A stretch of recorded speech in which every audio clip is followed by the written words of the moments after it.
Hey there! Today, I'm diving into a blast from the past, the pager. In 2024, retro tech is making a comeback, and the pager is no exception. So how do you use this vintage gadget effectively? Let's break it down. First, you need a pager service provider. Yes, they still exist. Get a subscription, and they'll give you a unique pager number. This number is crucial, so keep it handy. Once you've got your pager, let's power it up. Insert the batteries, usually AA or ADA, then turn it on. You'll see a welcome screen, maybe even some nostalgic pixelated graphics. Now, how do you receive messages?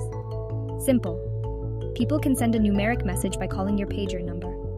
They punch in their phone number or a short code, and voila! Your pager buzzes, and you get the message. But what if you want to reply? Pagers are one-way devices, so you can't reply directly. Use your phone to call back or text the number you received.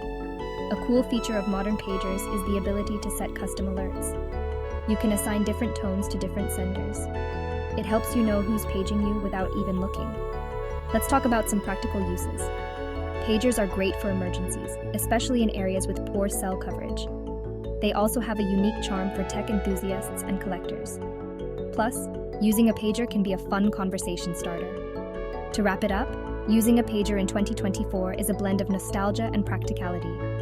Whether you're a tech aficionado or just curious about vintage gadgets, the pager offers a unique way to stay connected. So why not give it a try? Embrace the retro vibes. Thanks for watching, and don't forget to hit that like button and subscribe for more tech adventures. Catch you in the next one.